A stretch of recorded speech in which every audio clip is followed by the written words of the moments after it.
Welcome to the darkest Pokemon icebergs. Icebergs, right ahead! For those of you who don't know, icebergs are a metaphor. Because the way icebergs work, like in the ocean, you only see this much, but really there's way more that you don't know. We're checking out the deepest, darkest, girthiest secrets in Pokemon history. Let's do it. Shout out to Porter Coldy for this video. I heard it's fire. Let's do it. Do you ever have one of those nights when you go to bed knowing that you gotta wake up early, but instead of simply just falling asleep, you fall down some weird rabbit hole online? Like, for example, yeah. maybe Googling every entry and all of the different Pokemon icebergs that you can find? No, that's not normally where my rabbit holes go. My rabbit holes normally still take me to Pokemon, but other rabbit holes. Come on, that one was good. If you know, you know. Oh, God. And from doing that, somehow you end up on these Reddit threads that like, don't have an ending no matter how long you scroll. But at the same time, you sort of don't want it to end because you've been reading into fan theories for like 3 hours and you're so invested at this point. Yeah, me neither. But I will tell you exactly why we're gathered here today. I found so many different iceberg entries scattered across like YouTube videos, Reddit posts, I think page 18 of Google at one point. So, like the gentleman I am, I decided I would take all of my favorite theories and research them a step further. And that turned into me writing a Google Doc with, I think, like 11,000 words in it. And that Google Doc turned into whatever this abomination is that you're watching now. I'm just saying, if he found the deepest, darkest secrets of what Doug Trio really is, then this gets an A+ in my book. Also, question, this video has copyright infringement. They are using a picture of me that was unapproved to use. How dare they use a picture of me? Uncool. Flag. But no, I hope that they do crack the code as far as like maybe why Psyduck is so crazy. Apparently you can like see the future. So like for example, that could be something that happens. Or like some Pokemon are extremely voluptuous, if you will. Like how did that happen? They actually do say some Pokemon used to be humans, like Alakazam. Alakazam was a human. Does this also mean that was Gardevoir a human? And if Gardevoir was a human, does that mean I can marry her? Like really, let's be honest here. You know what? I'm gonna leave it there. Or it might get weird. And that's the last thing I want to happen. Also known as the definitive, the ultimate, the best of the best Pokemon iceberg. But maybe don't put too much weight on that title, as these are just my favorite entries, and I'm sure there's a few fan theories that you've already heard, but of course, I'm hoping there's a few you haven't. So, starting with the lightest they got and Jinx in there probably most kissing. well-known, and progressively getting, well, consistently worse as we dive deeper into the video. You know, sort of like how an iceberg works. So we're kicking it off a little bit light. These are just the tip of the iceberg. We all know what happens when it gets to the bottom, though. Are we still talking about iceberg? But anyways, now, sit back, grab some cream corn, maybe a glass of milk with some ice in it, and let's get started. Okay, no, this guy actually just triggered me. How does he know that I drink milk with ice? Is he stalking me? Lavender Town. Lavender Town embodied horror as good as it possibly could have for a game released in 1996. The story of this town is shrouded in mystery, surrounding a Marowak that was killed by Team Rocket. Upon arriving, the player is tasked with climbing the tower, being home to a Pokemon graveyard. Bro, wait, what? I know that this happened like 10 seconds ago in the video, but did I just see Jesse from Team Rocket with a firearm? I don't want to say it. Don't want to get demonetized. Like pointed at somebody's head. Was Pokemon not made for children? Why is that in there? And also, at the top of Lavender Town is like a possessed haunter. I never really even knew what it was as a kid. It like looks like a haunter, but isn't because you can't catch it, and it's not even really a Pokemon, so what is it? I guess, I hope at least that is what we're about to find out. Filled with trainers mourning their lost Pokemon. But while this in itself was spooky, the creepypasta that was born from Lavender Town takes a significantly darker turn, as the hoax of Lavender Town syndrome was born. This stemmed from the soundtrack created by Junichi Masada, and rumor has it that the Lavender Town soundtrack awakened some sleeper cell in children's minds, causing them to, at worst, unalive themselves, but also causing them to complain of things like severe nausea and migraines, and exhibit irrational behavior. This syndrome was allegedly attributed to the high sound frequencies found within the soundtrack that could only be heard by children, and probably like dogs too. And as a grown man reading this creepypasta to you, I can genuinely say that for many years of my childhood, this was one theory that I actually thought was real. It gained so much popularity that it just seemed like a well-known piece of lore within the Pokemon franchise. But the reason that I chose to start off with this specific entry is that it was really this entry that paved the way for so many more to come. Wait, so is it real or is it not real? Because if that's real, that is actually insane and people should go to jail. If I'm understanding this correctly, the actual soundtrack in Lavender Town has certain frequencies in the waves that like distort brains and make you very nauseated and sometimes make you want to I think we're on the same page with what that means. If that is true, that is insane. But I believe he said it's not, it was just a theory, not even real. But holy guacamole, that's crazy. Giving life to a darker side of Pokemon and allowing imaginations to just run wild. Green shiny Pokemon. Okay, let's think here. What are some green shiny Pokemon? We have Machamp, we have Dragonite, we have Espeon, Mewtwo, Caesar, Ursaring. What do they all have in common? They are all pretty thick. Just saying. I mean, I'm not even trying to make it weird. I'm not even trying to, like, if you're the one making it weird at this point. It's not even me. I'm just saying, like, if you put them all side by side, the only thing is that is similar. Just saying. I'm not even making it weird. You guys.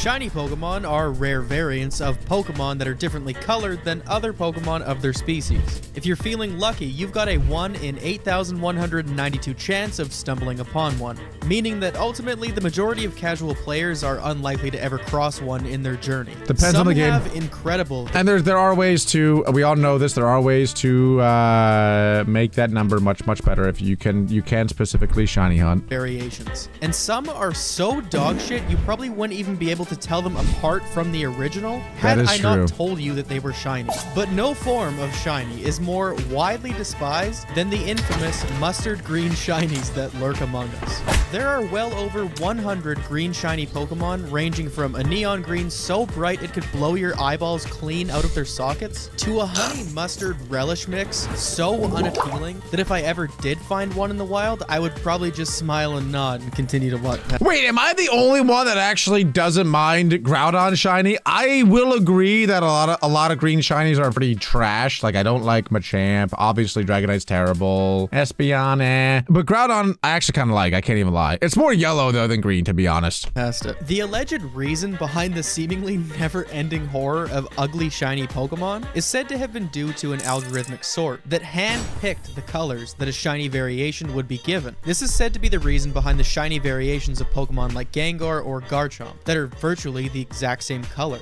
But as the franchise switched to 3D in X and Y, shinies began being intentionally designed. So that would explain why Mega Gengar, introduced in Gen 6, looks the way that it does, and of course regular Gengar looks the way that it does. But that Mega and G-Max Gengar shiny is my favorite shiny in the entire game, and it's honestly not even that close. But why would they add shiny to the game, and then it pretty much, they said like an algorithm chose what color the shiny would be? That seems pretty lazy to me, to be honest, which I'm surprised about because typically Pokemon is like very, what's the word? Because like Game Freak and Pokemon, there is normally very specific and particular about every single detail of their game. I'm surprised that like they didn't really put too much effort into the shinies, especially like by Gen 4, because like Garchomp shiny is terrible, but they must have known that people love shiny Pokemon. It's weird to me that they didn't try harder. The thing is, though, is I feel like there needs to be green shinies because if Pokemon made every shiny as cool as they possibly could be, then they would, for the most part, all be like black or white or blue because those are the coolest ones. So some of them have to be green. That explanation didn't really suffice, as the game's codebase never showed anything regarding a shiny picking algorithm. However, at one point, a color editing tool containing 3 variations was pulled from the debug menu in Gold and Silver, almost providing concrete evidence that these horrors among us were actually man-made. Because if not, why would an editing tool be required if these colors were just going to be generated by some sort of algorithm regardless?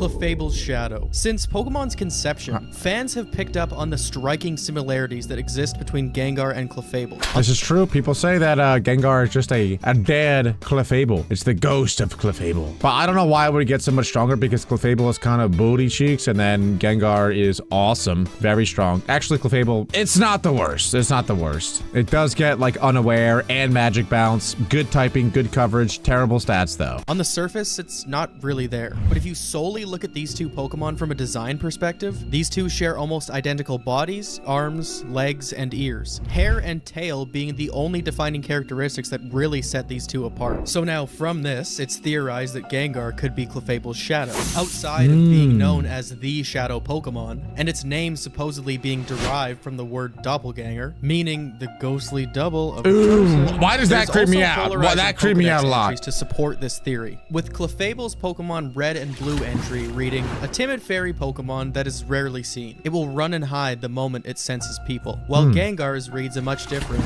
Under a full moon, this Pokemon likes to mimic the shadows of people and laugh at their fright. It's known canonically that ghost-type Pokemon like to feed on the life force of unsuspecting victims, which would essentially leave Clefable to be haunted eternally by its own shadow. That is really creepy. It makes me feel like it's like, you know how you know how like some shows, I feel like Fairly Odd Parents does this. But anyway, you have like God on one shoulder and the devil on the other shoulder. That's what it makes me feel like. But I guess Clefable isn't too godly. It's just like a good soul, but it is very timid. So it's not like giving you good advice. But Gengar is like the prankster, jokester, devilish side to Clefable. I wonder what would happen if you fuse them together, what it would create. Probably Mewtwo. Probably the ultimate Pokemon. MissingNo. MissingNo is by far the most well-known glitch Pokemon associated with Go ahead, games. MissingNo. This creature is an unofficial Pokemon species that can be found in Red and Blue. By first watching the Old Man's Catch demonstration in Viridian City, then flying to Cinnabar Island, and surfing up and down the coast until you eventually encounter it. By following this specific series of events, the player somehow disrupts the game's random encounter system and forces the system to generate a Pokemon with an invalid identifier, causing MissingNo to appear as a hybrid bird normal type Pokemon. MissingNo is also known to appear in several forms, the most iconic being the purple and orange L shape that's commonly referenced when describing the Pokemon. But it also comes in the form of a roadkill Blaziken, a Lavender Town ghost, or a Kabutops or Aerodactyl fossil sprite. Wait, so I'm confused. Is MissingNo actually... It's not in the Pokedex, right? Hold on. Okay, it's not an official Pokemon. Okay, I didn't think so. Does it have stats, though? Does it have any stats? Maybe it has stats based on the Pokemon that it's supposed to be. Because, for example, it could be like a Kangaskhan that's glitched and pops up as a MissingNo, right? Or no, it's not. It's like, I think it is its own separate entity. Oh my god. Now I'm curious, like, does it have a typing? Is it normal type? What is it? I don't know. Maybe he'll just tell us. Well, encountering MissingNo causes some graphic anomalies throughout the game, such as completely fucking breaking the Hall of Fame. Catching MissingNo also has its effects, as this changes gameplay by increasing the number of items in the 6th entry of a player's inventory by 128. That is so random. Obviously led to such things as rare candy exploits. It was kind of like running action replay moves before that thing ever existed. It's now said that MissingNo is the most famous glitch among video games to date, but this isn't really a bad thing. This glitch itself was covered in things such as strategy guides and magazines at the time of its discovery, and it's still thought to have played a massive role in increasing the game's popularity. Ash's coma. What I don't understand about MissingNo is like, why did it not just crash the game? I feel like if MissingNo was in the game, it was put in the game. I mean, I don't know that much about like development stuff, so maybe as a developer, you have to have some sort of fallback just in case X scenario happens, which they never really plan on happening, so maybe that's what it is, or not. Or maybe they did just add MissingNo to the game on purpose as a glitch Easter egg. Because to me, if the glitch happens where you run into a Pokemon that's not a Pokemon because it's not even in the game, why would that not just crash the game or create like an error that makes it so that you forfeit the battle, or like, you know what I'm saying? Like, you're still able to encounter MissingNo, you're still able to catch MissingNo, you're still able to acquire him. Clearly, he is in the game. He is in the code of the game. So it's like, yes, it's a glitch to find him, but it's not a glitch in the sense that it's not intentionally added to the game. My point is, I think that we all might have been duped and Pokemon is just 2 steps ahead. 2 steps ahead. Got us. Got me. Ash's coma next. Whoa. Whoa. The infamous coma theory pretty much surrounds every single anime or related series in some way. It's become like the modern day version of finishing your essay with, and it was all a dream. But Ash's I've done that coma before. has become such a cult classic at this point, I just felt rude passing it over. In the first episode of the anime, Ash can be seen just eating shit on his back, and then getting shocked by his companion, Pikachu. This is said to have been what sent Ash into this deep, dark coma. The theory states that every episode after this is nothing more than his imagination running wild in a coma. Is this because he's like 10 years old or whatever for years and years and years? So in his imagination, he's always the same age? That's probably what it is. Comatose state, giving reason as to why he never ages within There it the is. series. At its core, this theory is nothing more than just like some lazy, uninspired fan theory among a million other coma theories. I absolutely hate these, but I felt like we had to cover them. The whole Well, yeah, does he ever get knocked out again in the series? I gotta be honest, guys. I love Pokemon. I played a lot of the games, and I played some competitive here and there, but I never really watched this series. I've seen like some episodes here and there, but I never like watched the entire thing. Does he get knocked out again ever in the series? I feel like he probably does at some point, right? And if he does, and in his original one, and the first time he got knocked out, he was in a coma. Does that mean that he's then in a coma, in a coma, in a coma, and then every time he gets knocked out, he's just in another coma? And then it's like Pokeception? Oh my god, maybe every time he gets knocked out, he gets put into a new region. Nah, I don't believe anything I say. I am stupid. Are made of stupid. immortality theory.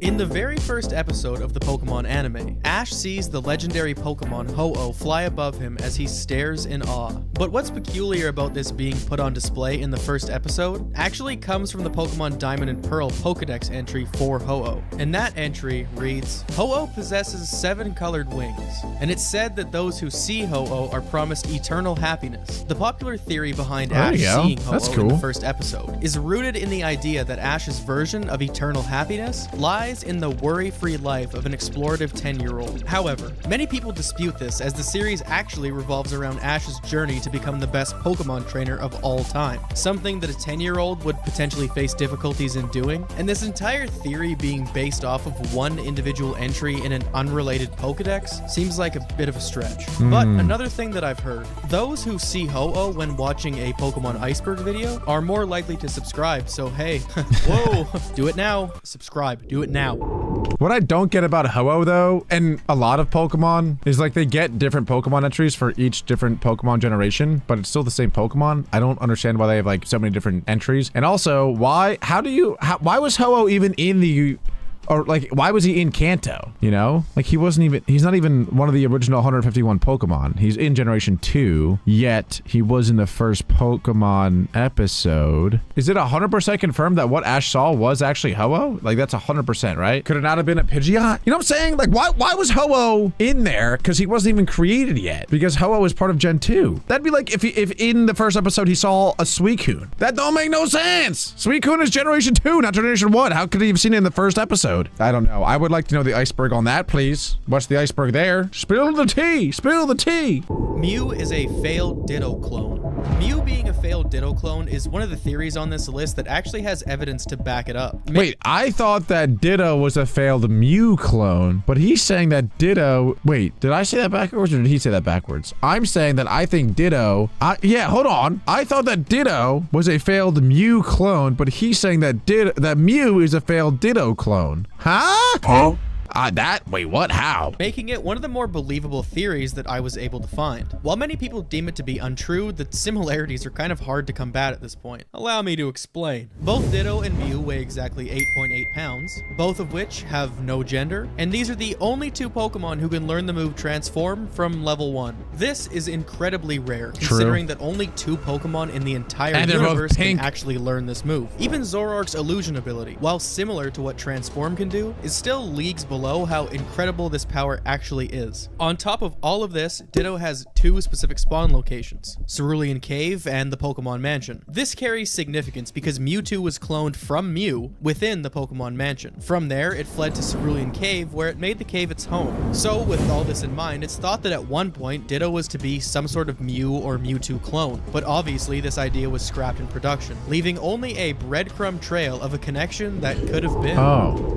Wait, so he is saying that? at? Maybe I misheard him, or my brain processed it backwards, as it does many things? But okay, yeah, no, that one I actually have heard before, and I do believe that Ditto is a Mew clone, because when they were cloning Mew, they were trying to get Mewtwo, and they just probably failed a bunch of times, and they kept getting Ditto, kept getting Ditto, which is why there's a lot of Dittos out there, but only one Mewtwo. Almost Impostor Oak. Impostor Oak refers to a trading card in which Professor Oak is depicted in a much cooler and villainized way. And that was about as much as we knew about Impostor Oak, until 2018 when the Space World dump had been released. Something we'll be diving into in greater detail if you don't already know what it is. But anyways, when this data came to the surface, inside, an Impostor Oak sprite was scraped from the data. And it's thought that Impostor Oak was to be a key villain at some point in the game before being scrapped. So now all we have left is the card and the thought of what could have been. Hypno belongs behind bars. Hey, yo? This theory was kickstarted from the Fire Red Pokedex entry, which states, Hypno carries a pendulum-like device. There was once an incident in which it took away a child it hypnotized. This led fans to believe that Hypno had less than good intentions involving its hypnosis powers.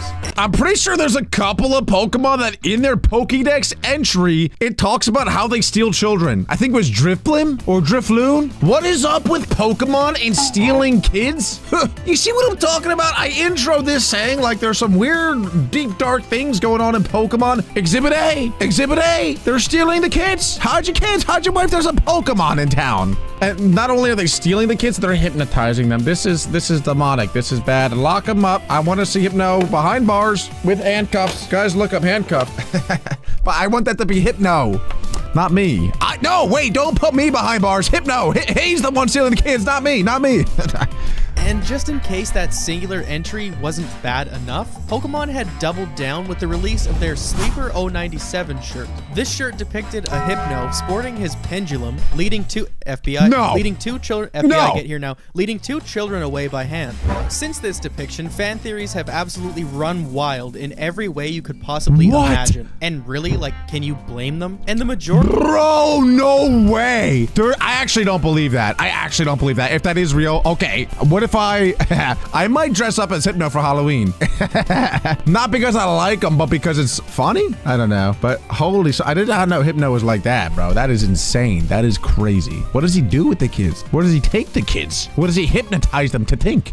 So many questions. The majority of these theories are bordering the truth. As in Sun and Moon, you can also find a journal entry written in a notebook describing a situation where Hypno was picking up a new kid at the school. So, hey dude, go to prison. The Lost Space World. Bro, they actually made, like, I don't even know if I can say this, but they made a child predator at Pokemon. How is that even a thing? I will say, like, way back in the day, 20 years ago, 30 years ago, when Pokemon was created, there wasn't very much, like, political correctness, and you could get away with doing a lot more offensive things. Like the Pokemon Jinx, for example. I'm pretty sure that they had to change up the design of Jinx because the original design and idea behind Jinx was a little bit too lewd, little too distracting, we'll say. Anyway, next up, the Lost Space World Media. What is this? Media. In 1997, an early build demo of the games Pokemon Gold and Silver had been shown at Nintendo's Space World from November 21st to 23rd. At this point in time, the game was estimated to be about 80% complete, and it was set to be released in the coming months. However, due to various delays, including a complete overhaul of the game, it didn't end up being released until '99, leaving these demos to perish along with the abandoned ideas and Pokemon displayed in the demo. Very little was known about this demo, due to the majority of the game being locked off from player access. The only thing that was really left behind that could vouch for its existence were a few photos of the event and the memories from those who had actually gotten their hands on the demo at the time of Space World. However, on May 26th, 2018, that all changed when an anonymous user dumped these demos, allowing players to explore the data that was blocked off at the time of Space World. And much of what was blocked off to the player was widely unfinished anyways, but that doesn't mean some gems weren't discovered in the process. There's like glitches there. Over 100 never before seen sprites of various Pokemon had been recovered. And it's funny to look over these and think about what actually could have came from this.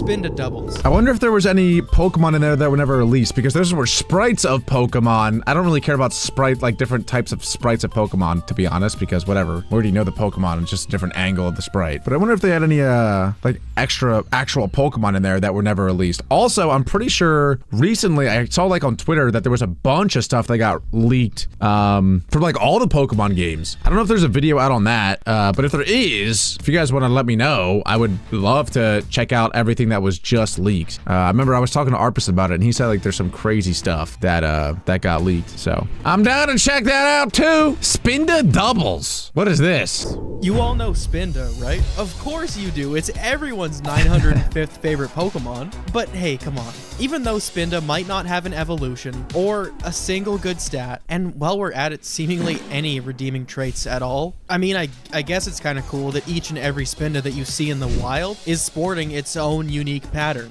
There's a random generation of over 4,294,967,296 possible outcomes for the pattern on a Spinda. Okay, I didn't know that. That is pretty cool. I cannot even lie. Still a bottom tier Pokemon though. Like it's actual trash. I do kind of like it though. If it were like a first evolution Pokemon, you know? If they give it an evolution low key, they could make it pretty crazy. I think a really cool ability for an evolution of Spinda would be having the Berserk ability. Maybe not call it Berserk, but have the same idea, which is that when you get sent out into battle, you're confused. It makes sense because it's like loopy all the time, but you get an attack. That would actually be pretty sick. I don't know if that would actually be a good ability because being confused sucks, but it would be fun. It'd be cool. It'd be fun to use. And the odds of two people discovering the same pattern on a Spinda, but in a shiny form, are over 8 billion to 1. Sort of like the odds of anyone actually liking Spinda. Meaning to this day, there are probably billions of That's just undiscovered disrespect. Spindas just waiting to be Uncalled discovered. for But they disrespect. probably won't be because who's looking?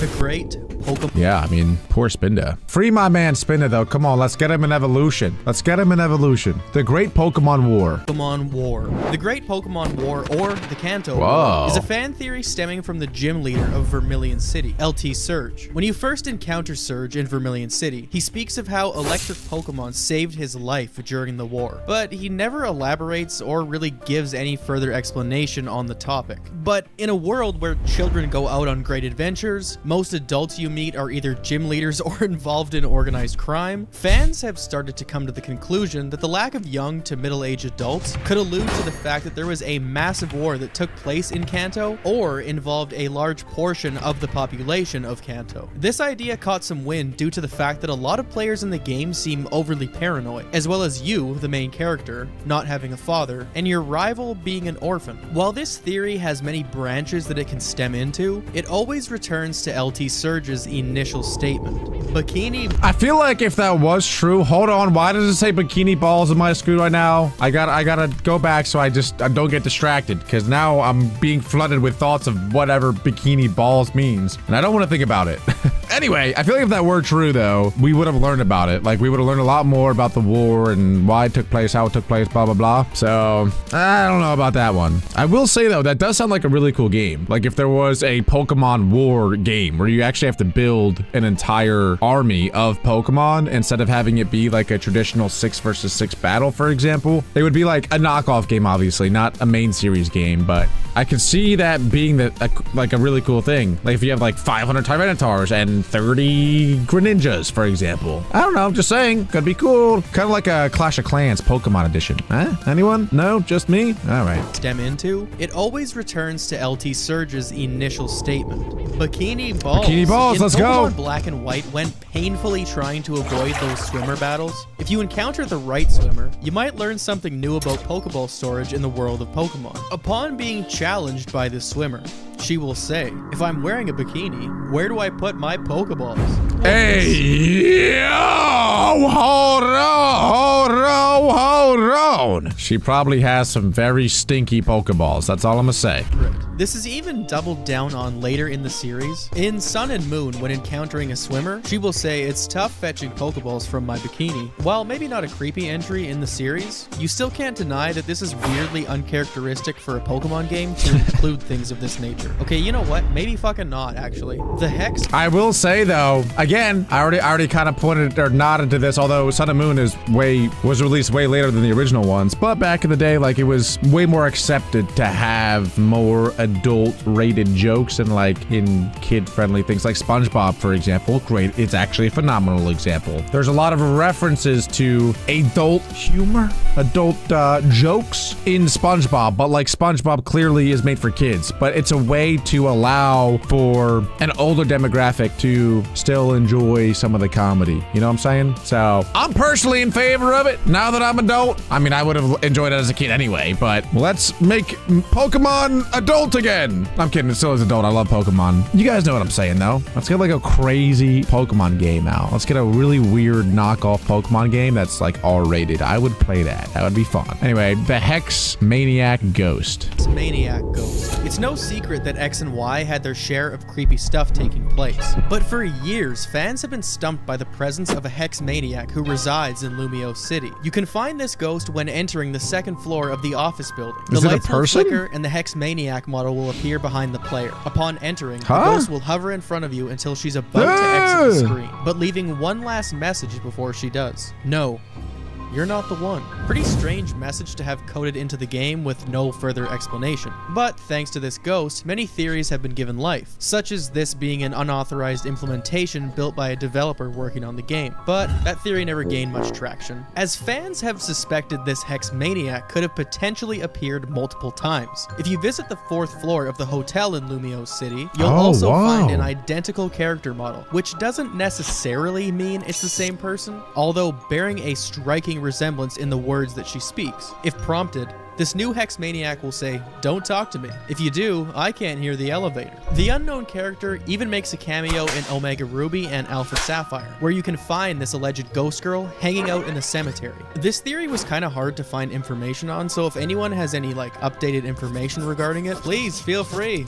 I feel like if you are a game developer though, just tossing in things like this to allow for your players to have speculation as to like what certain things are and to come up with theories. First of all, it's cool, but also is great for the community to be able to try to work together to come up with conclusions to those things. My point is, that might have been added to the game with no idea of where it would even go. Like Pokemon might have just added that and then allowed the community to come up with their own stories as to what it might be. And then maybe in a future game, based on what the community says like it might be or could be, Pokemon could then like build off of their ideas and then turn it into something in the future. I don't know. I'm kind of a genius. That's what I think.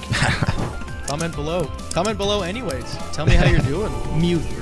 Much like the infamous Xbox 720 and the beloved PS4 prototype, it turns out that Mewtwo is nothing but something we all just kind of heard once and then forgot about. With Pokemon like Mew and Mewtwo being around for ages, it's not a surprise that fans would speculate on one day laying their eyes on something as mythical as Mewtwo. But in all honesty, that might be something that you'll regret. Although Mewtwo has never made an appearance in any of the games, Mewtwo was actually once featured in the Pokemonster manga. After a Clefairy's DNA is merged with that of a Mewtwo, we finally got to see something much scarier than anything you'd find in Lavender Town. And of course, that would be Mewtwo. So next— Why Clefairy though? Clefairy is trash, let's be honest. Like, that is kind of lame. If Mewtwo actually is real and the only way to get it is to fuse it with a Clefairy? What are we talking about here? Next time you're tweeting and you're hoping for some new information regarding Mewtwo, maybe turn your attention towards like Mew 4 or 5 and hope that we just skip this one altogether. I'll be honest though, I am kind of a hater when new things come around. I don't know why. I'm not too, I don't know what the word is. I'm not very good with like change. For example, when Megas came around, I hated them at first, but now I love them. When Terrestrialization came around, I hated it at first, but now I think it's really cool. And I think with Mew 3, if that actually did come out,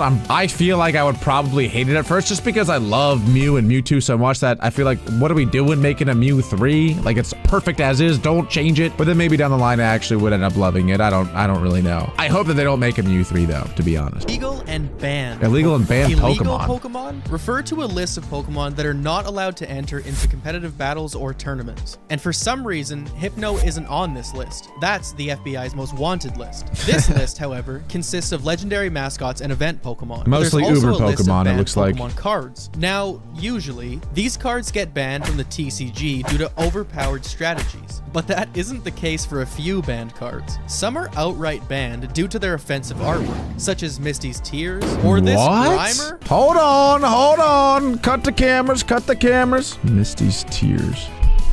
What? Why is that banned? Oh, she naked.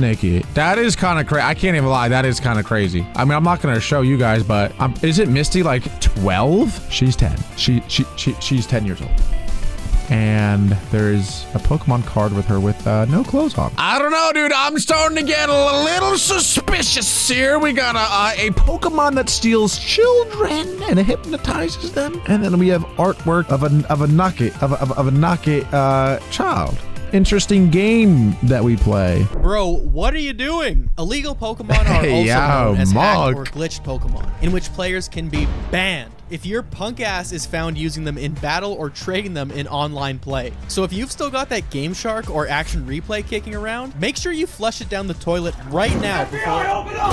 Kabutops X Genesect. Kabutops There's and a Genesect, long-time theory floating around that the Pokemon Wait, let me think about it. Kabutops, Genesect. Nope, no idea. Kabutops and Genesect are somehow loosely related to one another, despite the obvious but it's a physical fossil. similarities. Kabutops is a fossil. Actually what lies in the Pokedex that draws fans to believe that there's more to the relationship between these two than we think. How old is Kabutop's Genesect? previous evolution Pokedex entry reads, it is thought to have inhabited beaches 300 million years ago. It is protected by a stiff shell. Well, the only thing I can think of is that like Genesect, maybe way back in the day they were all Kabutopses, and a lot of the Kabutopses fossilized, but not all of them. And the ones that did not continue to evolve over that 300 million year span and evolved into Genesect. Well, Genesect's entry reads, and eerily similar, this Pokemon existed 300 million years ago. Team Plasma altered it and attached a cannon to its back. With the Pokedex entry linking these two back to the same time period and the physical similarities, I don't know, pretty convincing. However, Well, it's not bad. It's not bad. It definitely could be. But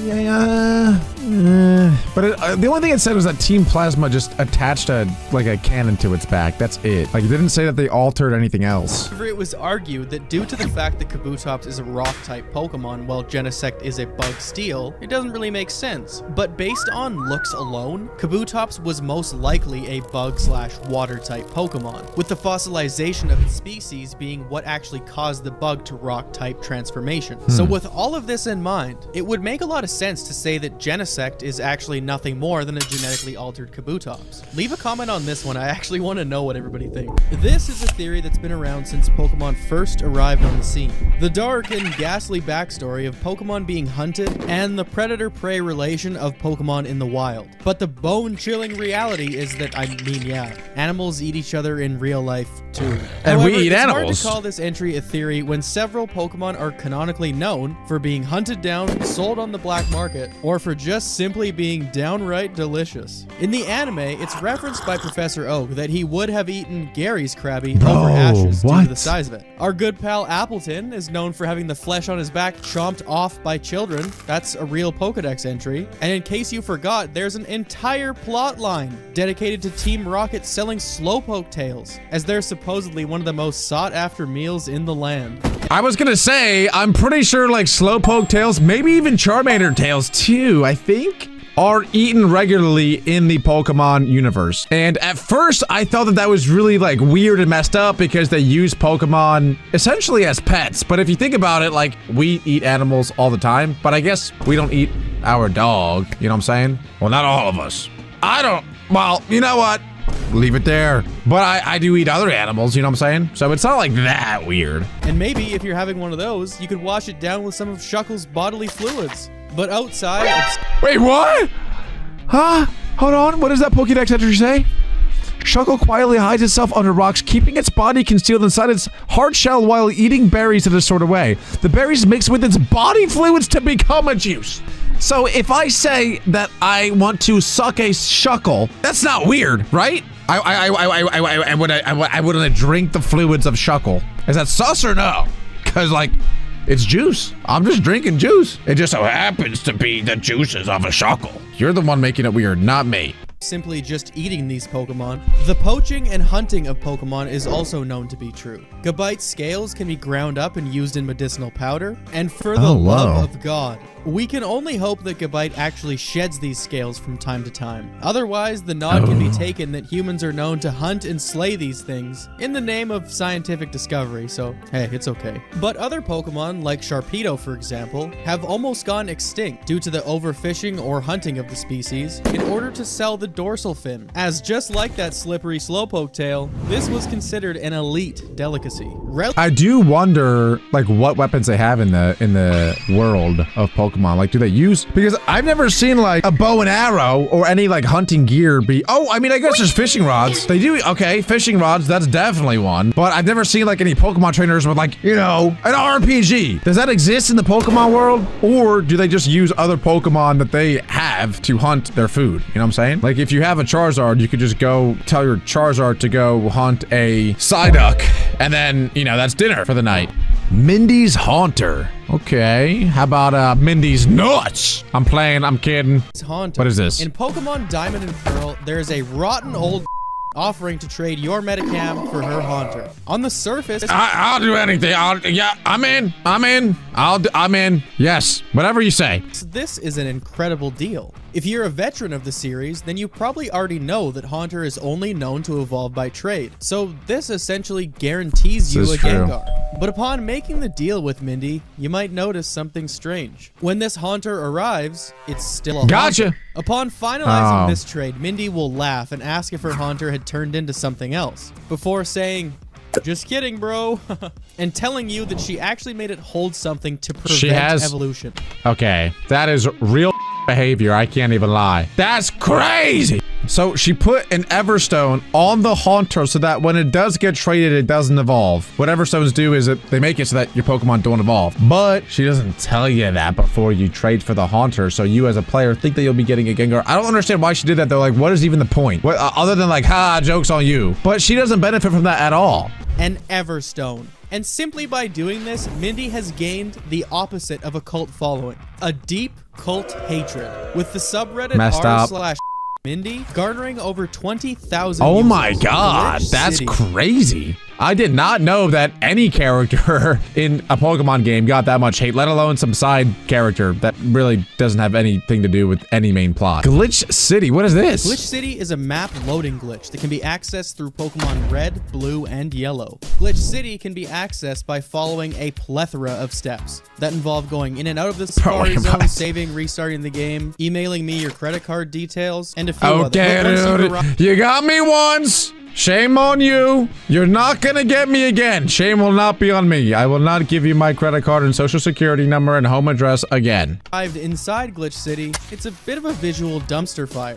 The terrain consists of random combinations of whatever 8x8 pixel tiles happen to be in memory. What the heck? Sometimes this ends up being like text characters that is so and cursed. Random bits of terrain. Walking too far in any direction will completely crash the game, because once inside, essentially you're in a corrupted copy of an otherwise normal game map, meaning that walking too far in one direction would essentially lead you to start walking through walls, thus exiting the map boundaries and breaking the game. But it's best to err on the side of caution when entering Glitch City, as the only way to exit is to have a Pokemon that knows Fly on your team. And if you save inside Glitch City without a Pokemon in your party that knows Fly, you'll be trapped for all eternity, unless you erase your save file.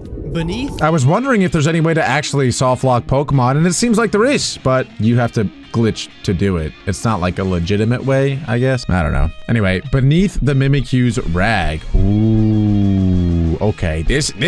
We're about to cut into the meat and take a big bite. This is gonna get juicy. I've always wondered what was beneath that rag. The Mimikyu's rag.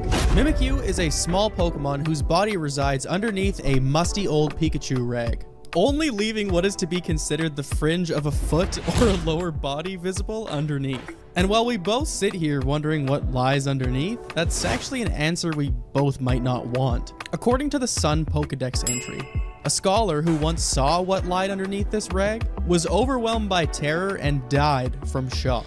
So apparently, to go off of that even more, the reason that Mimikyu wears the rag is because it just wants to be loved and it just wants to be accepted, and it sees how much love Pikachu gets, so that's why it wears a Pikachu rag, because it wants to feel that same love that Pikachu feels and gets and receives. But that's not the only reported case. Hey, yo! It's also known that a gust of wind had revealed what lies underneath to a trainer passing by, who later went home and died painfully that night. But Pokedex entries aside, these two are not the only ones to see what's underneath the cloth. In the anime, Meowth had once seen what was underneath before passing out. However, this episode led to more questions than answers for what potentially lies underneath. Wait, low key then, Mimikyu is like, must be one of the strongest Pokemon ever. Am I the only one that has said this? Like actual Mimikyu, not Mimikyu plus Rag. It seems like anything, Pokemon included, that lay its eyes on a Mimikyu are instantly faced with passing out, death, tormented, whatever it might be.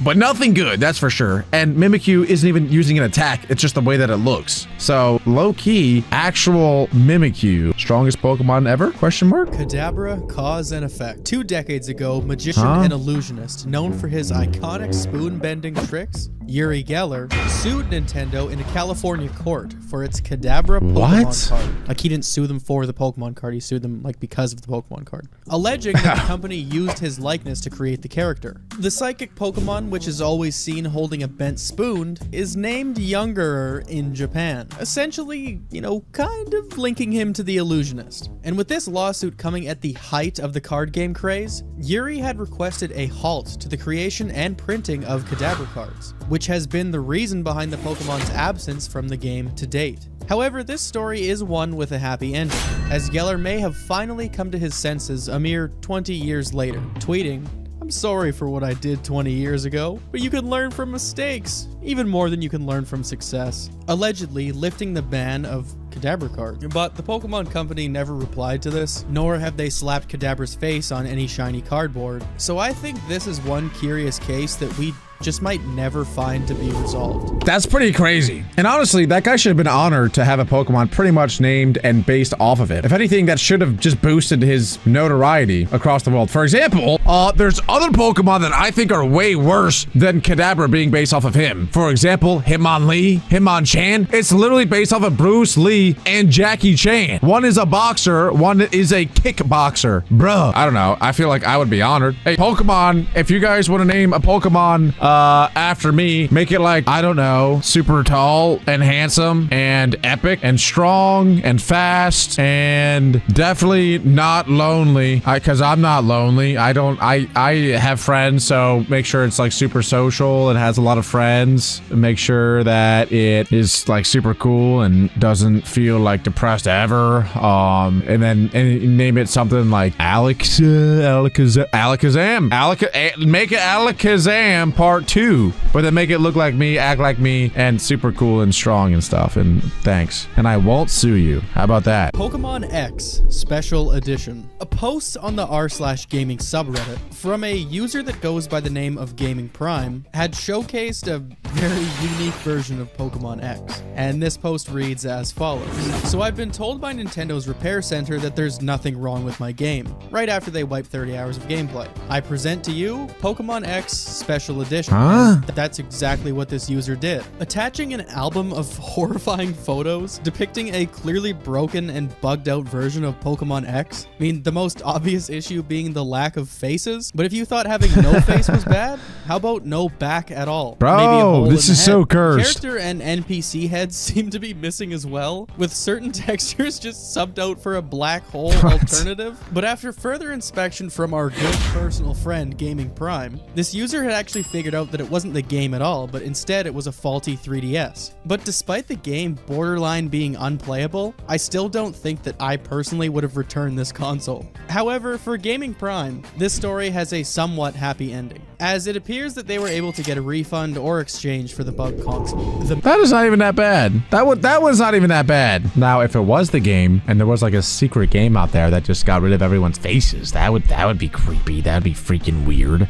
But it was the DS. That doesn't even count. Anyway, the Mythical Evolutions. What is this? The 3 legendary beasts are some of the most sought after and well-received legendary Pokemon to ever grace the franchise. The trio, composed of Raikou, Entei, and Suicune, were introduced in Pokemon Gold and Silver. With lore from the games and anime, fans of the series had learned that the trio was created when the Brass Tower burned down 150 years before Gen 2 took place, allegedly taking the lives of 3 unnamed Pokemon. Devastated by what had happened, Ho-Oh is said to have revived these 3 Pokemon, and turned them into the legendaries that they are today. I'm pretty sure that there was a fourth tower too that like never got burnt down, or I forget exactly what it was, but there's a fourth tower. So there are some conspiracies that there may have been a fourth beast that never came to be. Each one of them representing a stage of the tower's demise. Raikou, the electric Pokemon, symbolizes the lightning strike that started the fire. Entei, the fire Pokemon, symbolizes the embers that lit up the night sky.